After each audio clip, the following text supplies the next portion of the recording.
이사야 7장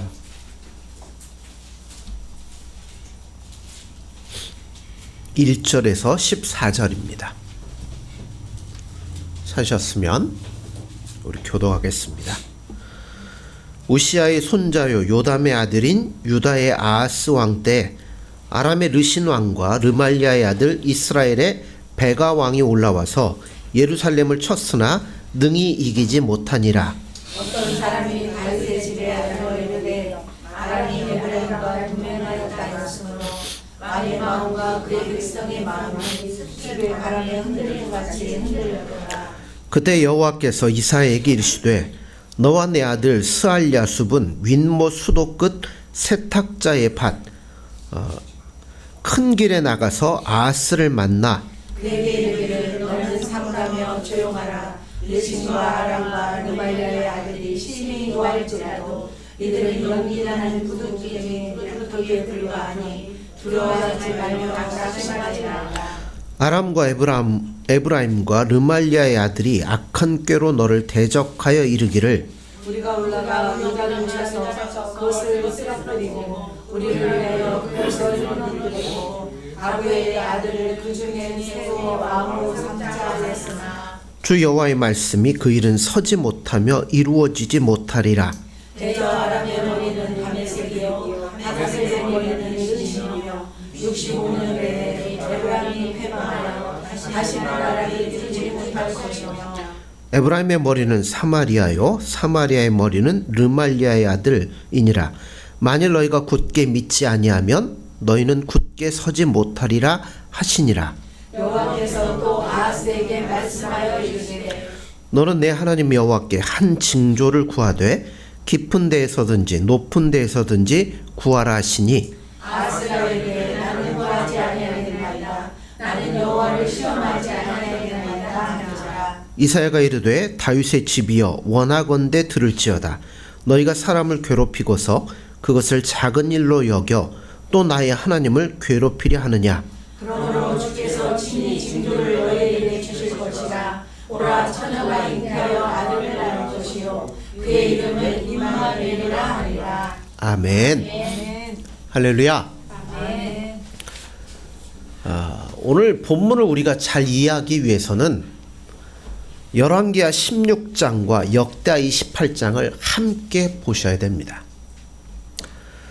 16장하고 28장의 내용을 종합해서 그 당시의 역사를 재구성해 보면 이렇습니다.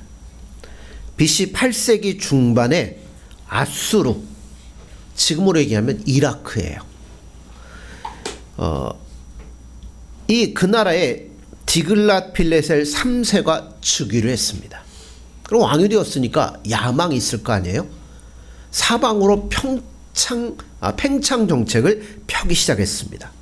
북쪽으로도 나라를 점령하려고 하고 서쪽으로도 나가기를 추구했습니다. 그 서쪽에 누가 있냐면 바로 팔레스타인이 있는데 그 당시 목재도 풍부하고 광물도 굉장히 풍부한 땅이었습니다. 거기다가 서쪽 땅, 이 팔레스타인을 점령을 하게 되면 어디로 갈 수 있는 길이 열리냐면 그 당시에 강대국이라 할 수 있는 이집트로 나아갈 수 있는 길이 열립니다. 뿐만 아니라 지중해 해상무역을 장악할 수 있는 항구 도시도 얻을 수 있었다는 겁니다. 자, 이렇게 팽창 정책을 펴니까 다른 나라들이 위협을 느끼기 시작해요.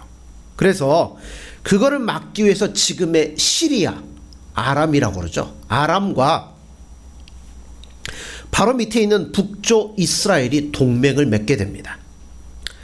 동맹을 맺고 나서 반아수르 정책, 즉 아수르에 대항을 하기 시작했어요. 근데 문제가 하나 있습니다. 그 밑쪽에 뭐가 있었냐면 남쪽 유다가 있었다는 겁니다. 유다가 만약 이 아람과 북쪽 이스라엘과 마음을 같이 해서 아수르에 대항을 했더라면 아무 문제가 없었을 거예요. 그런데 유다는 누구를 따라갔냐면 친아수르를 쫓았습니다. 그러다 보니까 북쪽의 아람과 이 밑에 적을 두고서 위하고 어떻게 싸우겠어? 그러니까 북쪽 아람과 이 이스라엘이 동맹을 맺고서 어디를 쳐들어오냐면 남쪽 유다에 쳐들어왔습니다. 요담은 그 침공 때 죽게 되었고 아하스가 그 뒤를 이어서 남쪽 유다의 왕이 되었습니다. 이 아하스가 왕이 되고 난 이후에도 두 번에 걸쳐서 침공을 하게 되는데 1차 침공 때는 아람군이 많은 포로를 다메섹으로 잡아갔습니다. 또 이스라엘 군대는 많은 사람들을 죽였는데 성경에 보면 하루에 몇 명이 죽었냐면 12만 명이 죽었습니다. 어마어마한 숫자가 죽었죠. 또 포로로 한 20만 명을 끌고 갔어요. 그런데 하나님께서 선지자를 통하여서 잡아온 형제들을 돌려보내라 강권하는 바람에 그들을 다시 돌려보냈습니다. 이렇게 1차 침공이 있고 난 이후에 한번 어려운 전쟁을 겪거나 얼마나 힘들어요. 근데 또 뭐가 왔냐면 2차 침공이 벌어졌다는 겁니다. 그 2차 침공의 모습이 오늘 7장 1절 2절에 나와요. 보세요. 우시아의 손자 요담의 아들인 유다의 아하스 왕 때 아람의 르신 왕과 르말리아의 아들 이스라엘의 베가 왕이 올라와서 예루살렘을 쳤으나 능히 이기지 못하니라. 어떤 사람이 다윗의 집에 알려 이르되 아람이 에브라임과 동맹하였다 했으므로 왕의 마음과 그의 백성의 마음이 숲이 바람에 흔들림같이 흔들렸더라. 자, 1차만 해도 어마어마한 피해를 입었는데 2차 때 또 쳐들어왔어요. 그러니까 왕과 백성들의 마음이 뭐처럼 흔들렸다고요? 바람에 날리는 나뭇잎처럼 사정없이 흔들리기 시작했다는 겁니다. 이런 상황에서 아하스가 성 밖에 있는 기온샘의 물을 끌어들이는 수로에 있었습니다. 그 당시 물이 생명이니까 이 물이 어떻게 되나 보려고 그 못 가장자리에까지 나와 있었다는 겁니다. 그때 하나님이 아하스에게 이런 말씀을 하십니다. 4절을 보세요. 그에게 이르기를 너는 삼가며 조용하라. 르신과 아람과 르말리아의 아들이 심히 노할지라도 이들은 연기 나는 두 부직갱이 그루터기에 불과하니 두려워하지 말며 낙심하지 말라. 자, 7절에도 보세요. 주 여호와의 말씀이 그 일은 서지 못하며 이루어지지 못하리라. 자, 9절로 갑니다. 에브라임의 머리는 사마리아, 사마리아의 머리는 르말리의 아들이니라. 만일 너희가 굳게 믿지 아니하면 너희는 굳게 서지 못하리라 말씀합니다. 자, 현실은 여기 있습니다. 이미 두 번이나 침공을 당해서 나라가 아주 쑥대밭이 된 상황입니다. 그리고 아람 왕과 이스라엘 왕은 무서운 불과도 같습니다. 불과 같아서 유다 전체를 삼킬 것 같고 이제 마지막으로 예루살렘을 삼키려고 와 있는데 하나님이 뭐라고 말씀하셔요?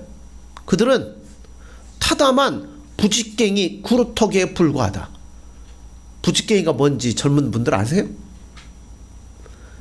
옛날에 아궁이에 불 때잖아요. 옛날에는 이 뭐 보일러 이런 게 없으니까 아궁이에 불 때면 그 가지를 이렇게 넣으면서 이 부직갱이로 이렇게 밀어넣고 쑤시고 이 쳐들고 불타게 할 때 쓰는 거예요. 그러니까 막 이렇게 하다 보면 끝에가 뭐예요? 예, 끝에가 타잖아요. 숯이 되잖아요. 그러면 그거 이렇게 똑 하면 그냥 부러집니다. 바로 그거라는 거예요. 현실적으로는 정말 어려운 것 같은데 하나님 뭐라고 그래요?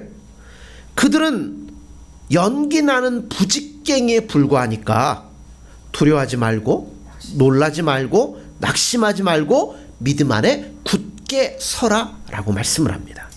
그리고 이어서 말씀하는 게 뭐냐면 이들이 들어오는 것은 너를 폐위시키고 자기들의 말을 잘 들을 수 있는 다보엘의 아들을 왕으로 세우기 위함인데 네가 여기서 도망가면 너는 서지 못할 것이다. 그리고 걱정하지 마라. 65년 내 북쪽 이스라엘은 망할 것이다 라고 하나님이 이 말씀을 주시는 겁니다. 이스라엘 왕과 유다 백성들의 처한 현실은 어떻게 보면 불과 같이 모든 것들이 삼켜질 상황입니다. 그런데 하나님은 그들을 두 부직갱이 그루터기에 불과하다고 말씀을 합니다. 실제는 지금 공포에 사로잡혀서 아무것도 못하고 있습니다. 근데 하나님 뭐라고 그래요? 두려워하지 말라. 낙심하지도 말고 믿고 말씀 위에 굳게 서라 라고 말씀합니다. 자, 현실이 있습니다. 하나님의 말씀이 있습니다. 근데 현실은 너무나 다급하고 어떻게 할 수 없는 상황이 있어요. 반면에 하나님의 말씀은 이 상황과는 전혀 비현실적인 같은 말씀이 있습니다. 이럴 때 여러분들은 어떻게 하시겠습니까? 우리가 뭐 성경을 통해서 다 알고 있으니까 하나님 말씀 아니요. 이걸 여러분의 현실에 한번 대입해 보라는 겁니다.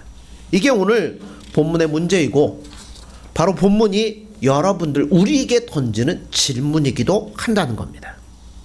자, 우리의 어떤 큰 문제가 막 생겨가지고 지금 빨리 안 하면 어떻게 그냥 다 끝날 것 같은 상황이에요. 근데 하나님 뭐라고 그래요? 기다려라. 참아라. 이렇게 말씀하는 현실이에요. 이 다급한 상황 속에서 인간의 이성은 뭘 쫓아가겠어요? 자, 뭐 인간의 이성 따지지 말고요. 아하스로 가죠. 아하스는 어떻게 해요? 그 당시 엄청나게 큰 아수란 나라가 있으니까 우린 아수를 바라보고 있으니까 뭐 하겠어요? 우리 도와달라고. 거기다 뭐 하게? 돈도 재물도 모든 것들을 바치면서 이 위기 가운데 우리를 도와달라고 인간의 이성은 할 거라는 겁니다. 그런데 하나님 뭐라고요? 사람이 볼 때는 그들이 굉장한 것처럼 너희에게 쳐들어올지 모르지만 하나님이 하는 거야. 내가 볼 때는 그죠? 연기 나는 두 부직갱이 그루터기 같으니까 나를 믿고 인간의 이성을 쫓아가지 말고 끝까지 하나님을 의지하라고 말씀을 한다는 겁니다. 여러분 당장 지금은 괜찮지만 밖에 나가시면 이런 문제들이 얼마든지 우리 앞에 놓여 있을 수 있습니다. 현실은 다급합니다. 특히 현대인들처럼 바쁘다 하는 사람들에게는 잠시도 기다리기가 쉽지가 않습니다. 너무나 급하면 입에서 거짓말도 나오죠. 사람이 있는데도 없어요 이렇게 할 때도 있고요. 또 고등학교 3학년의 학생이 자녀를 두면 1년은 접어두는 분들도 있습니다. 뭘 접어요? 주일도 접고 예배도 접고 일단 대학을 가야 되니까 거기에 올인하는 사람들도 있습니다. 돈 버는데 급하면 어떻게 되겠어요? 하나님의 말씀은 접어두고 일단 벌어놓고 그걸로 충성하자 이렇게 가는 경우도 있을 수 있습니다. 불의의 방법이라도 벌어서 충성하면 된다? 아니에요. 하나님이 그 이스라엘의 그 구약의 말기쯤 가면 뭐라고 그래요? 너희들이 재물이 나에게 무슨 소용이냐? 너희들은 내 마당만 밟고 갈 뿐이다. 옳지 않은 건 하나님이 인정하시지 않습니다. 이 예배 시간도 중요하죠. 우리가 하나님 앞에 영광을 돌리고 하나님 앞에 말씀 듣고 우리 마음을 다해 찬송을 드리고 기도를 드리는 것 얼마나 중요합니까? 그렇지만 딱 돌아서서 나가시는 도중에 현실에 부딪힐 때 어디로 가느냐가 중요하다는 거예요. 결국 아하스는 뭐예요? 하나님의 말씀을 따라가지 않습니다. 자, 10절 11절을 보세요. 여호와께서 또 아하스에게 말씀하여 이르시되 너는 내 하나님 여호와께 한 징조를 구하되 깊은 데에서든지 높은 데에서든지 구하라 하시니. 자, 뭐 하라고요? 야, 내 말 좀 믿어봐라. 네가 뭐든지 하여튼 구해봐라. 내가 거기에 응답으로 딱 보여줄게. 이 말씀을 하시는 거예요. 그런데 아하스는 하나님을 믿지 못했습니다. 아하스가 하나님을 믿지 않으면 하나님 어떻게 하셔야 돼요? 그래? 그럼 네 마음대로 해라. 그러고 포기하셔야 될 것 같은데 포기를 안 하십니다. 너는 내 하나님 여호와께 한 징조를 구하되 깊은 데서든지 높은 데서든지 구하라 하시는 겁니다. 여러분, 이 징조라는 것은 기적적인 것일 수도 있고 기적적이 아닌 것일 수도 있습니다. 기적적인 건 뭐냐면 예를 들면 이런 거예요. 모세가 지팡이를 던졌더니 뱀이 되고 뱀을 잡았더니 다시 지팡이가 되고 이건 기적적인 거죠. 반면에 기적적이 아닌 징조도 있습니다. 이사야에게는 아들이 있죠. 두 아들이 있습니다. 하나는 스알 야숲입니다. 그 이름의 뜻은 남은 자는 돌아올 것이다 라는 겁니다. 그 다음에 또 하나의 아들이 뭐예요? 마알살랄 하스바스, 노략이 심할 것이다. 이건 무슨 얘기예요? 이스라엘 백성들의 미래에 대한 얘기인 거예요.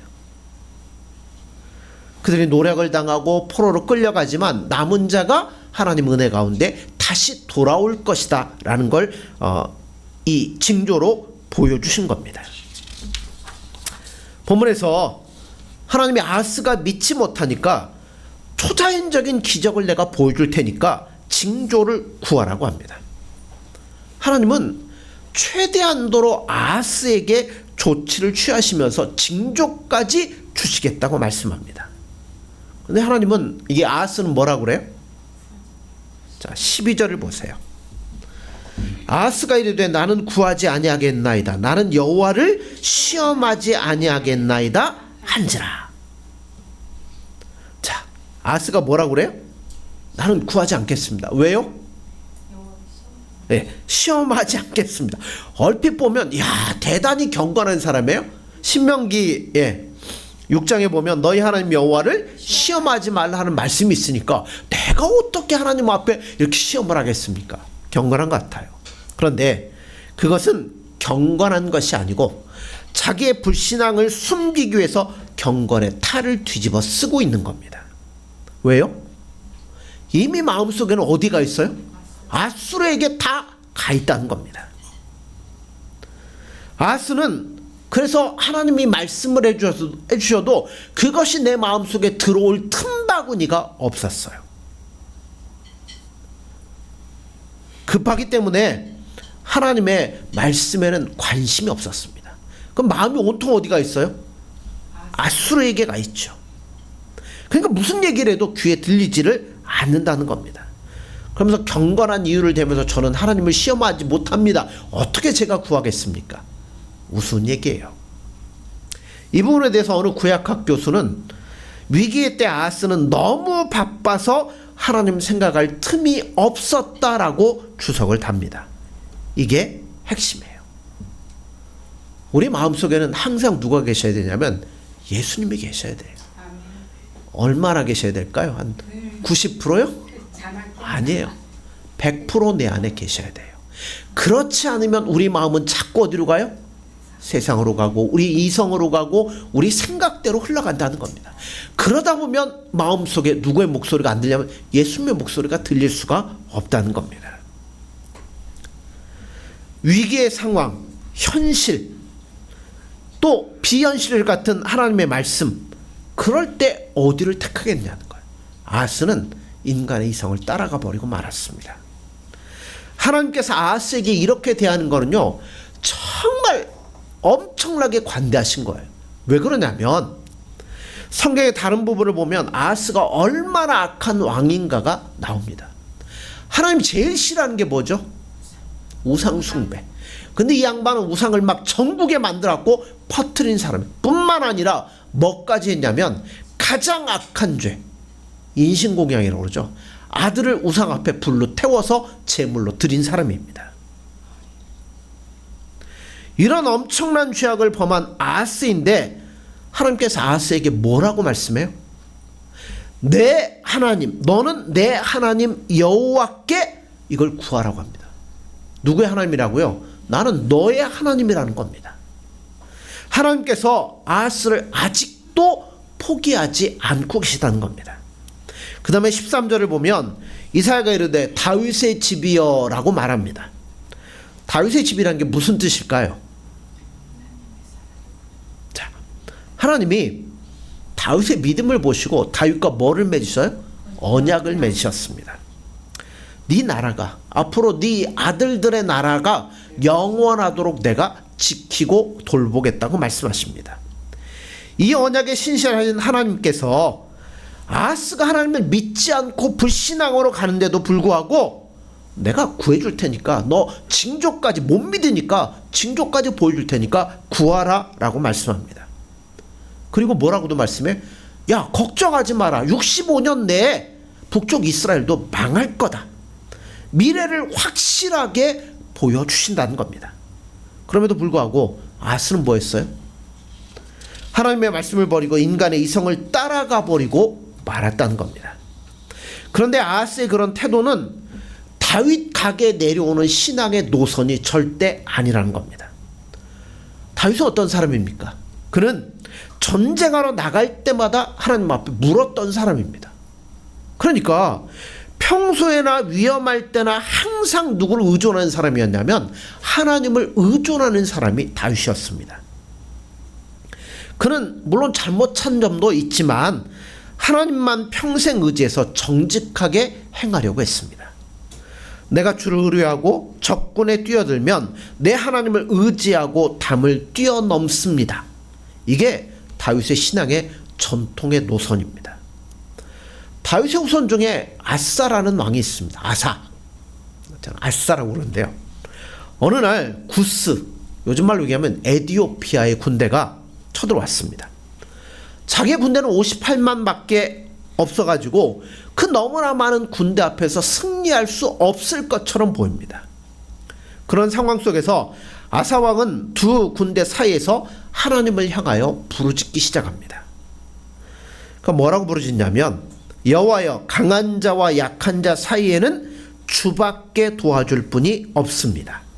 우리 하나님 여호와여, 우리를 도우시옵소서.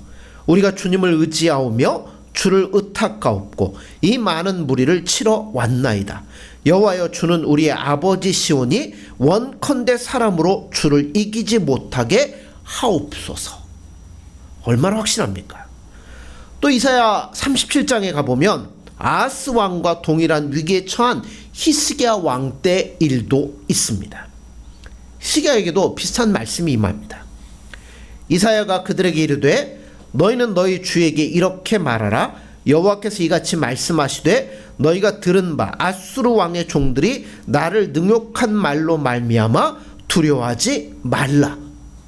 자, 이어서 뭐라고 대답이 나오냐면, 자, 한번 볼까요? 이사야 37장 14절에서 27절입니다.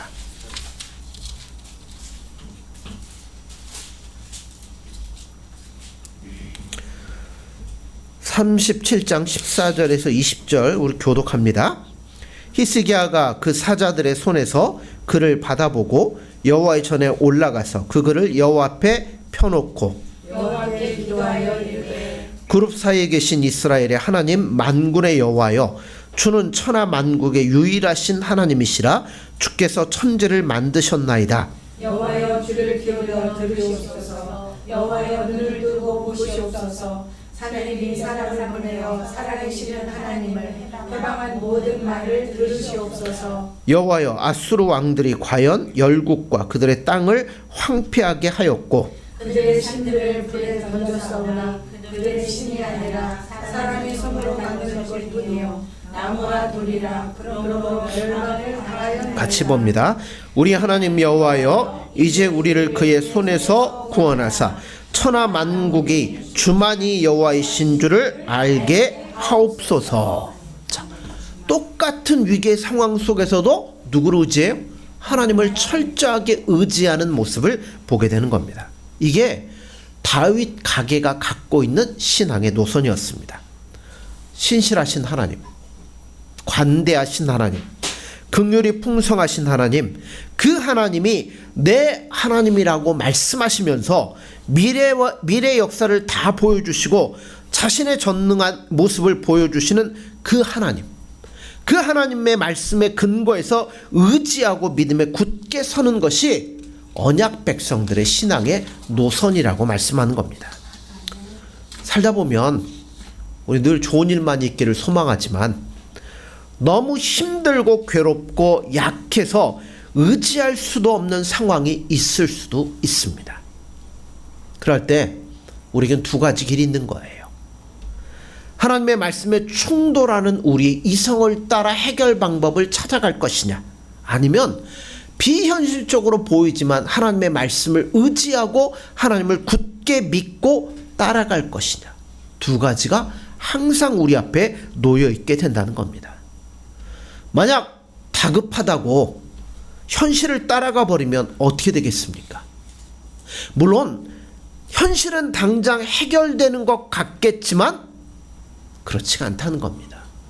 이사야 36장에 보면 아수르의 도움을 받았던 후대가 어떻게 되느냐면 이렇게 됩니다. 아수르 왕이 라기스에서부터 랍사게를 예루살렘으로 보내되 대군을 거느리고 히스기야 왕에게로 가게 하매 그가 윗모 수도 곁 세탁자의 밭 큰 길의 섬에, 요 앞에 누가 섰었죠? 아하스가 서 있던 곳에 똑같이 히스기야도 쓰게 됩니다. 아하스가 이사를 통해 하나님의 말씀을 들었던 바로 그 자리라는 겁니다. 바로 그 자리에서 아하스가 하나님의 말씀을 의지하고 믿음으로 나아갔더라면 똑같은 일이 안 벌어졌을 거라는 겁니다. 근데 그가 믿음으로 결단을 하지 못하고 인간의 이성을 따라갔을 때, 물론 아수르의 도움을 통해서 위기는 넘겼을지 모르지만 바로 그 아수르 왕 사네립이 히스기야 왕 때 죽고 난 이후에 그 아수르가 누구를 쳐들어오냐면 유다를 없애려고 쳐들어온다는 겁니다. 벨리타라는 조각가는 이 아수 윗모 수도 끝에 서 있는 바로 그 자리가 이스라엘 2000년의 역사를 운명짓고 결정짓는 자리였다라고 이야기를 합니다. 만약 그때 아하스가 하나님의 말씀을 의지하고 아수르를 의지하지 않고 믿음으로 나아갔더라면 이스라엘이나 아니면 남쪽 유다나 뭐 했겠어요? 하나님의 은혜 가운데 계속 이어졌을 거라는 겁니다. 그런데 그러지 못했기 때문에 2000년의 역사 동안 이스라엘 백성들 뭐예요? 땅을 잃어버리고 유리하는 삶을 살아갈 수밖에 없는 결과를 여기에서 가져왔다는 겁니다. 여러분, 그러나 하나님을 따라가면 어떻게 됩니까? 다윗집에 신실하신 하나님이 말씀하신 대로 그분을 따라가면 믿음 위에 굳게 서게 된다고 말씀을 합니다. 얼마나 굳게 서느냐 하면 여러분 이사야를 보세요. 자, 7장을 우리가 보고 있죠. 6장에서 이사야가 뭐래요? 성전에 가서 누굴 봐요? 하나님을 만나고 경험하게 됩니다. 높이 들린 보좌에 계신 영광스러운 만국의 주인이신 하나님을 그가 보게 됩니다. 그 하나님을 봤기 때문에 7장에 오면 이사야에는 두려운 게 없어요. 이제 하나님을 봤잖아요. 두려운 게 없습니다. 7장에 이 사건이 터졌을 때 완악하고 패역한 아하스 왕 앞에 가서 이사야는 전혀 두려워하지 않고 하나님의 명령을 그대로 선포를 합니다. 이런 제의가 있으니까 한번 해보는 거 어떻습니까? 그런 게 아니에요. 그대로 선포를 합니다. 그는 하나님을 만난 사람입니다. 하나님을 따르는 사람이기 때문에 담대했습니다. 여러분, 하나님을 의지하면 굳게 서게 된다는 거예요. 말씀하신 하나님을 의지하면 담대해지기 시작합니다. 두려움이 사라지기 시작합니다. 하나님은 인류의 역사의 모든 핸들을 잡고 운행하시는 분이기 때문에 그 손에서 벗어날 수 있는 것은 아무것도 없다는 겁니다. 그러니까 그분을 의지하면 하나님께서 우리의 삶을 선하게 인도해 주신다는 겁니다. 여호와의 눈은 온 땅을 두루 감싸 안아서 전심으로 자기에게 행하는 자를 위하여서 능력을 베풀어 주시는 분이십니다. 하나님의 말씀과 충돌한 인간의 이성의 지시를 여러분 따라가지 마십시오. 아무리 다급하고 급하다고 해서 여러분 하나님 말씀 무시하고 여러분 내 생각대로 내 뜻대로 삶을 결정하지 마십시오. 이성이 당장 해결해 주는 것 같아도 그쪽으로 가지 마시고, 비현실적인 같은 거 하나님 말씀이 이상한가 전혀 동떨어진 것 같아도 하나님의 말씀을 따라가십시오. 하나님의 편에 서십시오. 그러면 하나님이 우리를 굳게 세워주시리라 믿습니다. 그러므로 오늘도 우리가 아무리 다급한 상황 속에서도 하나님의 편에 서서 온전히 일생토록 하나님을 의지하며 살아갈 수 있는 저와 교회 여러분들이 되어지기를 간절히 소원합니다. 기도하겠습니다. 하나님 아버지, 은혜를 감사합니다. 살다 보면 다급한 상황 속에서 우리도 모르게 하나님의 뜻을 무시한 채 우리의 생각, 세상적인 방법을 취할 때가 너무나도 많이 있습니다. 이런 믿음 없는 우리의 모습을 보시면서도 나는 내 하나님이라 말씀하시는 그 하나님의 음성을 저들이 온전히 순종할 수 있도록 도와주옵소서. 우리의 생각 모든 것 다 내려놓고 이제는 오직 하나님의 뜻만을 우선시하며 하나님이 이끄시는 대로 순종하며 나아갈 수 있는 우리의 삶이 될 수 있도록 도와주시고, 그렇게 살아가는 우리의 삶이 반석 위에 든든히 서 있는 것처럼 하나님 은혜 가운데 든든히 서서 주님을 기쁘시게 하며 우리에게도 복된 삶이 될 수 있는 삶을 살아갈 수 있도록 축복하여 주옵소서. 예수님의 이름으로 기도드립니다.